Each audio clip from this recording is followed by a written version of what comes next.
Alafia, everyone. Hey, come on over. Let's sit down for a minute. I decided to go ahead and have a little deep roots sit spell. Hope your day's been okay. Right now I'm outside in my backyard, just enjoying the shade. And I decided I was going to go ahead and talk to you guys today about how plants can turn into instruments. And I'm going to talk to you about the history and a little understanding about the gourd. Okay, and now this this is something that is very important in a lot of different cultures. But today I'm really going to focus on African culture. Now, as I said before, and I just pointed at this one, this is a gourd. And guess what? This also is a gourd. Now, they can get very, very, very tiny, even tinier than this. And they can also, give a little scale here, they can also get as big as this, even bigger actually. They come in all shapes and sizes, and some are like handles, and some are curlicued, some are very long, some are very round, some grow in trees, and some grow from the ground. Now, the gourd is actually in the family of the cucumber. So that means you can eat it. Yeah. And it is got a lot of seeds in the center. And so what happens is when these come off the vine, they're kind of green. They're not brown like this. They're very green. But as you pick them off and put them on the side to dry, they get very hard. Like wood. In fact, it is wood. So our ancestors realized the value of this type of plant, began to cultivate it. And also you can just go into the forest and pick it out in the woods. Now, in the Americas, we started to really grow this, and in the United States today, people have farms with nothing but gourds. That's how popular the gourd is. And again, as I said, the gourd can be found everywhere in the world. So I kind of consider the gourd like one of the gifts that the Creator gave us, that Olodumare gave us, and it is a gift that allowed us to become more civilized. Now, in the Yoruba culture, there are different names for the size of the gourds, and I'll get into that in a minute. But this is very important in the Yoruba culture and other West African cultures. And in Yoruba culture, the gourd is a symbol of the universe. Now, it's actually a round gourd, which is more accurate. This is a pear-shaped gourd. But let's just pretend for a minute that there's no top here and it's just a round gourd. And so the top, this right here, the top part, if you cut it in half, the top part represents heaven and the bottom part represents earth. Orun, heaven. Aye, earth. That's the Yoruba word for heaven and earth. Now, when you cut those in half, you have things inside. And so when you have things inside, you have seeds, you have other things going on, you have water and fluids. And so also people started to equate the gourd to represent the womb. Right. And so the inside of this, there's mysteries. You can't see it. You don't quite understand what's inside until you're able to take it open up and see all of the wonderful mysteries of life inside. And so a lot of times the gourd is represented in terms of the secrets and the cosmology of the universe. So the gourd is very important. In the Americas, we related the gourd with our guiding light of freedom. And I say guiding light because when we were trying to run away during the times of slavery, people didn't call, that is, Africans in the Americas didn't call the Big Dipper that name. They called it a drinking gourd, the drinking gourd. And so if you wanted to know what direction to go at a certain time of the year, people would say, follow the drinking gourd. And they would look up, and there up in the sky was the Big Dipper. But it's also in the shape of a drinking gourd, a gourd that you use to drink cut in half, you see? And so the gourd has been very much a part of African culture in terms of how we use it and how we relate to it in terms of civilization, in terms of how we use it to help our lives be a little bit better and more stable. And so the gourd has been used in terms of storing food, in terms of water, storing water,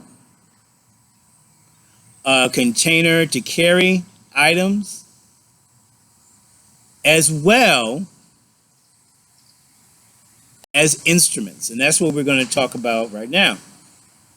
So I'm going to show you now this type of instrument that is used primarily in West African, Central African culture, as well as the Caribbean, South America, and North America.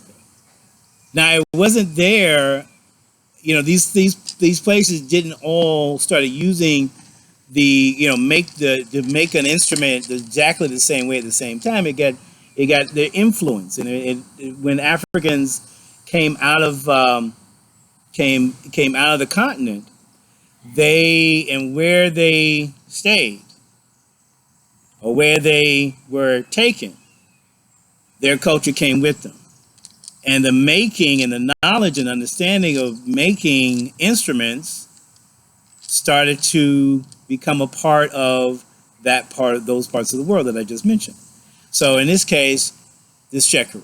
So I'm going to tell you now, okay, so let's talk about I'm going to tell you now a little bit more about the shekere. So we have three sizes that people like to use.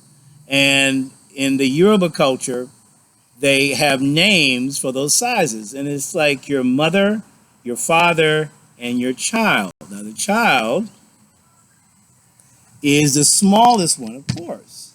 So this is a small gourd. And this is also a small gourd. And that you would say, akashe. Say it with me. Akashe. That's right. Akashe. Now, that's the small one. Then you have a medium-sized gourd. Now, that one, we got a lot of wind going on. You must be happy we're talking about this, right? Okay, so then you have the medium-sized gourd. I'm going to put this up right here a little bit so you can see it.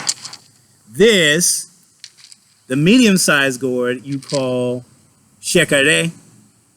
Shekere. And that is the medium-sized gourd. Then if you have something a little bit larger, like this one is very large, it's the largest one that I'm showing you, but this one's a little bit bigger than the shekere, though it still could be considered a shekere. But today, we're going to call it agbe. Agbe. And agbe is the largest one. Okay? So you have akashe, the child, shekere, the mother, agbe, the father. Agbe, the father. Now, in some cases, agbe might be the mother. It depends on who you're talking to. But today we'll say father, father, agbe, mother, shekere, child, akashe. Okay, oh, I just made a noise. And that's what we're going to go ahead and talk about the next part. How you actually, what's here on the gourd that you actually can make the noises of the shekere, okay? So this part right here, I'm going to go ahead and pull this back a little bit. So right here you have these wonderful beads. You have these really nice beads here. And that's the net. That's the net part of the shekere, you see? And you're going to take, and this is just some twine or string, right? That you tie in special knots. And each knot is going to have a bead. Once you knot it, then it's able to hold a bead. And as you keep repeating the pattern, and sometimes the patterns get really, really, really decorative, but I don't like to use a lot of decorative patterns. I like to use the colors. I like to really see the colors, and I like to use cowries, things like that. So once you have that, then that's the high pitch sound. That's the treble sound. Now, when people play this, there is another sound that we all like to hear, and that is the bass sound. So you have the low tone, then you have the high, right? Crack, crack sound. And then some people like to use their fingers in between, okay? So you have high pitch, medium pitch, or tone, high tone, medium tone, bass tone. See? Now, those three things help make that sound. And to really make that hollow sound, you have to cut out, you got to cut off the top, and then you have to take all the seeds out, right? And you have to wait till it dries to do all this stuff. Okay, so it's a process. So you go from the ground, from the seed itself, from the ground to the plant when it's finally harvested. You let it dry, and then you can start to create the shekere. You can decorate it. You can actually carve on these. You can make different geometric marks. You can write your name. You can do symbols. It's really up to you. People do it in so many different ways, so many really fantastic and amazing ways. And so there you have it. This is the shekere. And this is something that we use every time African people gather together, or people like to gather together and enjoy themselves, sing, dance, and do things to celebrate who they are, what they were, and what they're capable of doing for the future. I hope you enjoyed this time.